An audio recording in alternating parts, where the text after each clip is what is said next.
I pledge allegiance to the flag of the United States of America and to the republic for which it stands, one nation under God, indivisible, with liberty and justice for all. Welcome everyone. Please forgive my tardiness. I guess I was right on time, but I would have liked to not cut it this much. Future board meetings, December 14th, here at 6 p.m., January 11th, 2022, and January 25th, 2022, here at 6 p.m. January 11th will be our annual reorganizational meeting. We have no revisions to the agenda, so we'll move on into public recognition. We have a recommendation to approve a $10 donation from Angela Becker Orthodontics for Southwood Elementary. Also a recommendation to approve a $500 donation from Adam Baldwin Electric, $25 donation from Roger and Diana Rapp, $20 donation from Ian and Amber Care, $50 donation from anonymous employees at Ford Meter Box, all for Southwood High School robotics. Yeah, that's it on the I move to accept all the donations. There's one she knew. Here it is. No, it should be in order. Yeah. Recommendation approved a $50 donation from the Real Country Club for Northfield Library. Actually, Real Century Club. It's hard to read. From really has a country club? You didn't know that. Well, it used to be the house next to Gary Knable. Well, that explains it. But it's for the library. No, I always appreciate the donations that are given to us, so I motion to approve, Todd. Okay. Second. Motion and second to approve the donations. All in favor, say aye. Aye. Okay. And now we'll move on to school recognition. And I will start, have a couple from a different other schools, and then we'll have Mr. Martin share, and then we'll do our spotlight after that. So first of all, from Mr. McDaniel at Southwood, says Southwood High School received an exemplary conduct report from the girls basketball game against North Miami on Saturday, November 13th. Report reads, this was a very competitive matchup early on, and at times maybe a little too competitive. Number 22 for Southwood, Leah Sweet, in my opinion, was one of the better players for them, and all game long was either guarding one of their better players on North Miami's team or was being guarded by one of the better players of the North Miami's team. I don't recall how many fouls in total were called on number 22, but it was at least 3. Not one time did she complain about those calls. In the case where she was fouled, she also didn't complain. She played the entire game at 110%, and she exemplified what I want all student athletes to demonstrate, not only for my school, but also for the IHSAA. Well done. And then from Northfield, from Mr. Snyder, says a huge thank you to Mr. Ward and his band students for putting on an excellent concert on Thursday, November 18th at 6 p.m. Mr. Ward had been working hard to keep students involved in band, and it was an awesome turnout. I think in 6th to 12th grade, we have close to 70 students involved in band, which is great to see. And so I'll turn the rest over to Mr. Martin. Thank you. At Sharp Creek, we'd like to recognize some important people who are lay coaches for us, and this allows our students to be able to have some opportunities that are very special to them. And I'll start out with Maggie Easterday, who was our volleyball coach and did a nice job and has been now, at least I know of, for a couple of years. We have 2 lay coaches, Joel Nestler and Kevin Bretzman, who are working with robotics this year. I will mention there is a 3rd coach who is Amber Bretzman, a teacher, but Joel and Kevin are coming into the building. Sometimes Kevin's in even during the school day when students have a choice between going to recess or robotics. So they're committing their time as lay coaches. And then Tiffany Stiff and Anthony Sorb are currently our boys basketball coaches, which have just started their seasons, and certainly appreciate them taking that on. These lay coaches are important, and they're doing basically a favor for us and doing something nice for kids. So we appreciate them. Also want to recognize 2 young ladies who are 6th graders, Madeline Holly and Montgomery Dawes.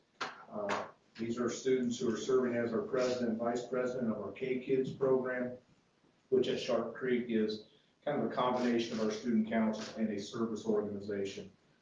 And these two have taken the lead, and they're creative, and they've suggested some things. They've communicated well with me. They work with our sponsors, Pam Campbell and Kelly Ross, and I just appreciate these two. They also have a routine of daily being an office helper late in the day and run communication between teachers and our office, and they always have a smile on their face. They come with good attitude, and they're just pleasant young ladies. And I want to recognize and show appreciation for their talents and skills and willingness to be leaders as well as helpers.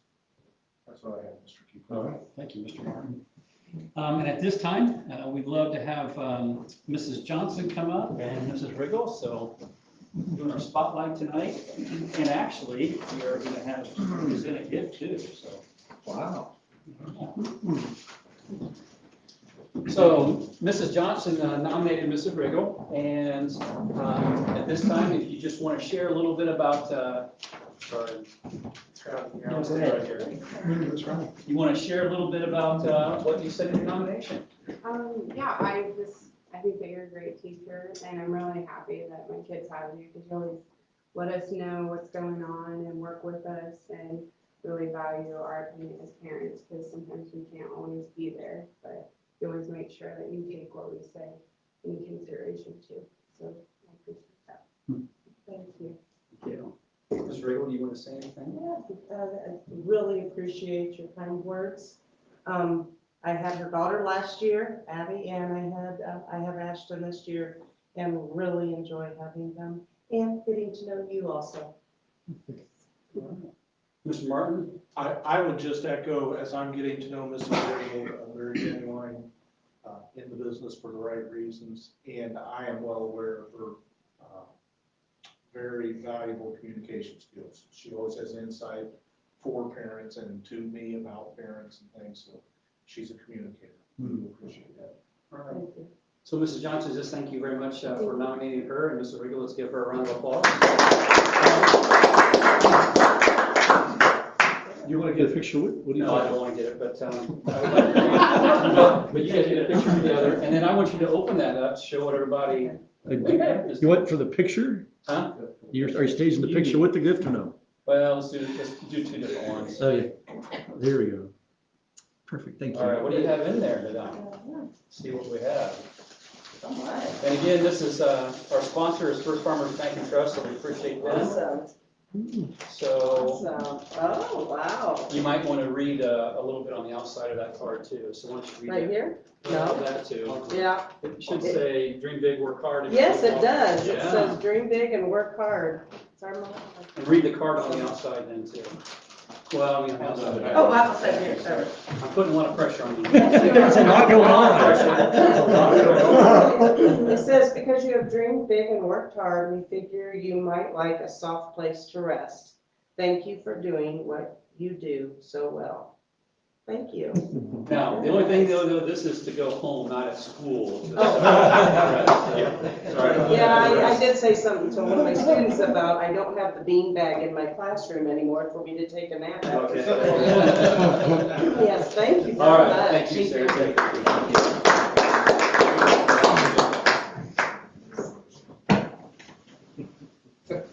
Yep, and you're welcome to stay, but you're also welcome to go too, so we don't usually get too many takers, so happy Thanksgiving. Thank you. Mr. Martin. All right, Mr. Martin. Was that all of ours? Yes, that's it. Making sure we had everything. Okay, so at this point, we're going to move on to public comment for agenda items only, and that means Facebook viewers. I don't see any comments. I didn't know if you were posting a picture or not, or. No, I sent it to Laura, so she can use whatever. Okay, well, there's a public comment later in it, so plenty of time to get the comments on. Consent agenda items next. I need the approval for the minutes of our last meeting on November 9th. I move to approve. Motion and second to approve the minutes from our previous meeting. All in favor, say aye. Aye. Approval for the financial reports. We'll start with claims.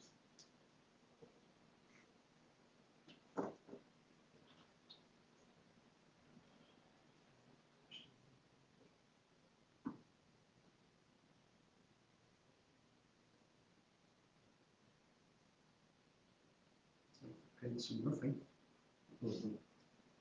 They're getting pretty close to being finished up at Northfield, which is their last spot, so I would imagine in the next couple weeks they'll be done.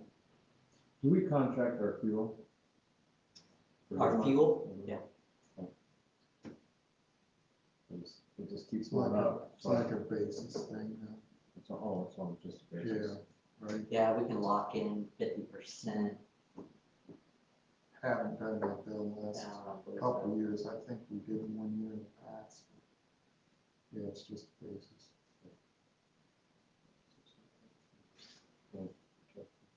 The forecast 5 analytics, I know that's spread out between 3 different funds, it looks like.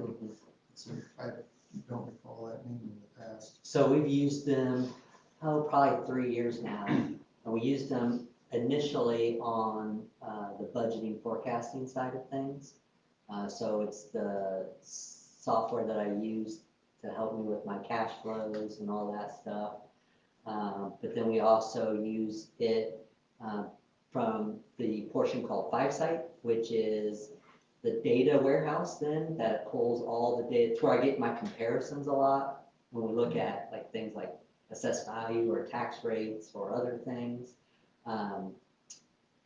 Mr. Drake uses it a lot now from the FiveSite side, but also now we added the Five Lab, which is a warehouse for our own data in regards to your NWEA testing, your ISTEP, your benchmarking, all that stuff that we do in-house, our attendance data, all that stuff. Benchmarking, it does a lot. And that was something we added last year. Spring. Yep. As part of that. So It that's just- what that whole thing is. Yeah, it just appeared new to me. Yeah. Sure.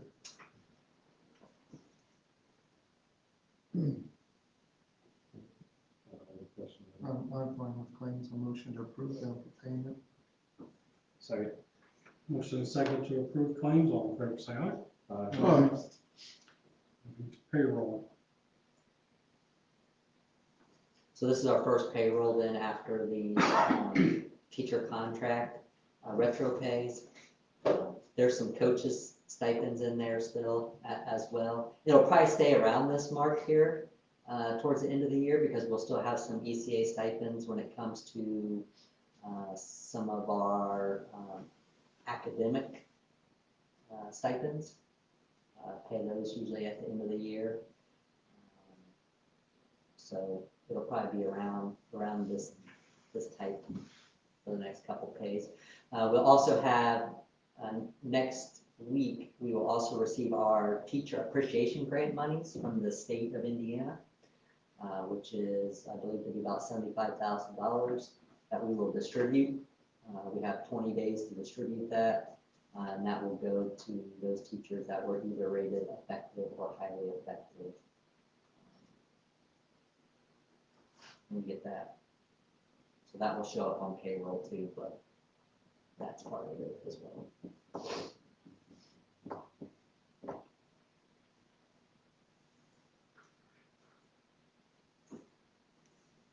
I move to approve payroll. Second, then. Motion and second to approve payroll. All in favor, say aye. So cash flow, education fund, first off. So really this represents any changes that would have been reflected when it comes to ADM. So this does represent our ADM actuals when it comes to the basic grant. So you can see that there was a slight increase then as part of that reconciliation. We had estimated 2,000 students. And so that was the money that we were receiving. And when actual ADM came out, it was 2024 point something. And so that reconciliation for those 6 months shows up in those last two payments in November and December. The other area is transfer tuition. We've collected about 70% of our transfer tuition. We are sending out reminder statements for those that have not paid next week. So usually when we do that, we get about another 20% more, and then that last 10% usually takes a third reminder or a file through the State Board of Education for those funds. So that has an impact on our revenue stream as well there the last few months. So, but again, looking to be around 7 million, 7.1 million by the end of the calendar year. And then operations, nothing really different about what our trends are for that. We'll be looking for big revenue in December as we get our tax dollars in. Remember, we only get our tax dollars twice a month, or excuse me, twice a year. So once in June and once in December. Those tax rolls then come to us. And so those are big revenue times when it comes to that. So looking to be around 5.3 million by the end of the calendar year when it comes to the operations fund. Mike had sent you guys the acknowledgement. We had an S&P Global ratings adjustment. So we moved from an A to an A+, which was good. And they highlighted the strengths of our balances and our funds as one of the factors in continuing that improvement, as well as removing that self-insurance fund deficit. So that led to help with the adjustment, which will hopefully lead to better incentives when it comes to borrowing or paying back dollars. Does the S&P have an A++, right? The state of Indiana has a AA+. Double A. The state of Indiana does. The highest it goes is AAA. So, but I think since I've been here, I think we might have been at an A- when I first started, and now we're at an A+. So That's great. You'll be able to project cash flow from January through next year, sometime in January then? yeah, it won't be. I want to see what some of our trends will be come here at the end of the year and early next year to really give a good shot at the cash flow, but we'll be able to start that in January again. Of course, February 1 is our count day again, so that So will, there'll be a lot of adjustments after that count day, so, but we can lay something out based off of trends. Any other questions from you? All right, we'll move on to personnel. Under resignation, we have Laura Nordman, paraprofessional at Metro North Elementary. Katie Singleton, paraprofessional at Southwood High School, that looks to be effective at the end of this semester. Under employment, Joel Nestler, robotics coach at Southwood Elementary. Amber Bretzman and Kevin Bretzman, robotics coaches at Southwood. I'm sorry, Sharp. These are all Sharp Creek Elementary. I guess it's Southwood. Anthony Sword, Sharp Creek Elementary boys basketball, 5th grade, and Trent Osborne, boys basketball intern at Northwood High School, and Chad Weiger, custodian at Northwood High School. Under leave, we have number 130, and you see the dates of when that leave starts and when the return will be. I move to approve the HR report. Yeah. I have a motion and second to approve HR as read. All in favor, say aye. Matt's not here, so no Heartland Career Center report. Superintendent's report, Mr. Kefever. yeah, I just want to thank, excuse me, thank all of MSD of Wabash County. Our United Fund campaign finished up again this year, and actually we have a new all-time high of $6,142. So that's a great collection, and I think overall in a county, actually being on the United Fund board, I'll find out a little bit better, but I think that's very high compared to a lot of districts, and just thank all of the principals. Mr. Snyder kind of oversees the beginning part of that. We have some different incentives, but then also we just have a lot of caring, giving people to the United Fund. So again, $6,142 raised by our staff. So that's really all I have tonight. Curriculum and instruction report, Mr. Gray. Yeah, the state releases data sometimes long after the fact, and so they finally released IRE data. So I shared with you our internal numbers, but now we made a comparison, and so I emailed you that. Would you mind being able to show that? Yeah. Because sometimes numbers don't really, well, I would say it the other way. Sometimes numbers really jump out when you have a chance to compare them to how other areas are doing. So, of course, we don't live and die by these, but they're always good indicators. And evidently our live stream keeps coming in and out, and so we want to apologize to our viewers, but that's the best we got. So there must be some internet issues going on.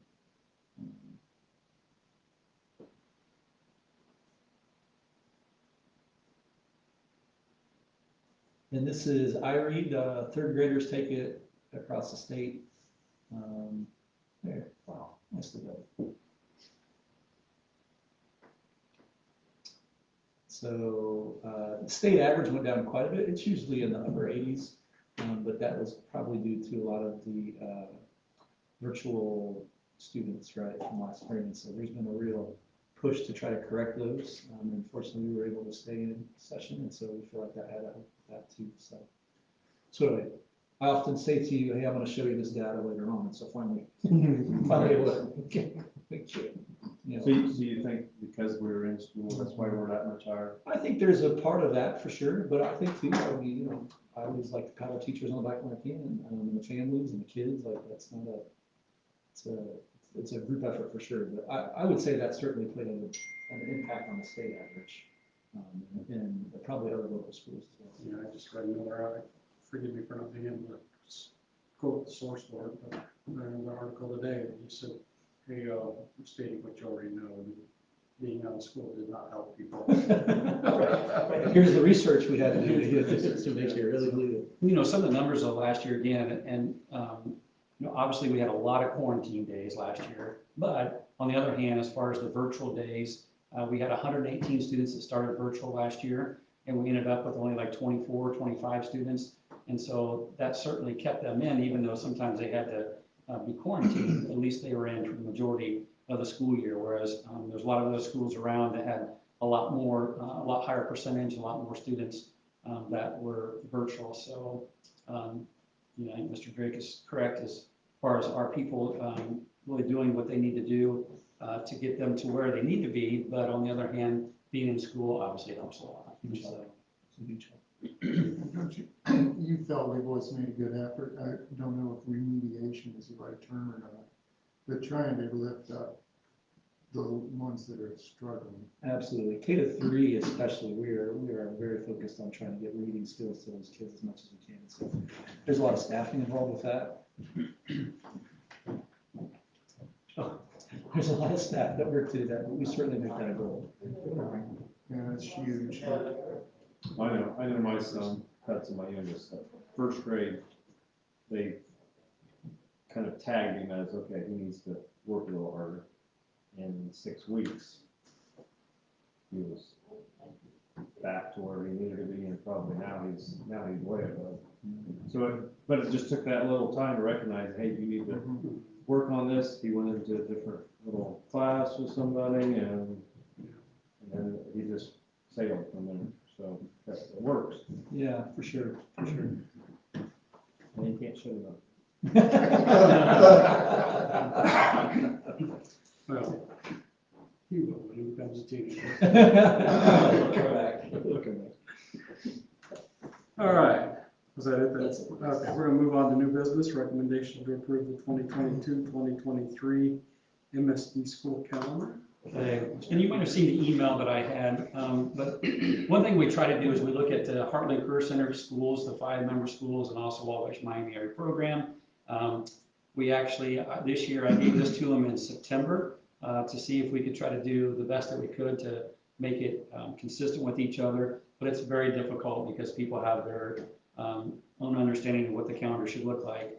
And so this is what we landed on though, a little bit different than the last few calendars, but the teachers will have a 1.5 day work day at the beginning of this calendar year. We have 183 calendar contract days. And so one day is at the end of the year. Half a day is for parent-teacher conferences. And then at the beginning of the year, there'll be 1.5. So that constitutes the 3 other days for their contract to make up the 183. So we'll start on the 10th. Labor Day is the same, fall break's the same, Thanksgiving's the same. Christmas is a little bit different this year as far as where Christmas falls, not this year, but next year in 2022. And so we will go that Monday and Tuesday, and then have still literally 2 weeks off, and then come back on the 4th of January. To be a little more consistent with the county too, we will have Martin Luther King Day and also President's Day. And then you can see that spring break and everything else falls in line with what we've done in the past. So I would like to recommend that you approve this calendar for 2022, 2023. And if you want me to talk about the next one too, do you want to do both of them together? Or? Might as well. Okay. And then, of course, with White's going to school 4 days a week. So it goes pretty much all year, a little bit off in July. You can see that it's very similar to what we've had before. So there's not really any changes to what they've done in the past. So again, I recommend both of these calendars for 2022, 2023.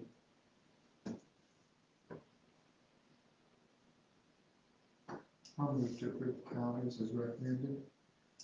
Second. Motion and second to approve Mr. Keyfaber's recommendation for the 2022-2023 calendars for MSD and for Whites. All in favor, say aye. Opposed? Okay. Next, we have a recommendation to approve the senior class trip for Norfolk to Boston, March 13th through March 17th, 2022. And as you know, they have traditionally gone to New York. Of course, COVID changed that, so they went to Florida last year. Excuse me. And then this year, recommending going to Boston. So it's always been a good trip, and I would anticipate this being a good trip also. So they take in sponsored board meeting. Better get in there early. So get in there early. Been there once. But Move to accept the recommendation for the Norfolk field trip. second. Motion and second to approve the Northfield senior class trip to Boston in March. All in favor, say aye. Okay. We have no unfinished business. Board policy, we don't have anything. Public comment for anything.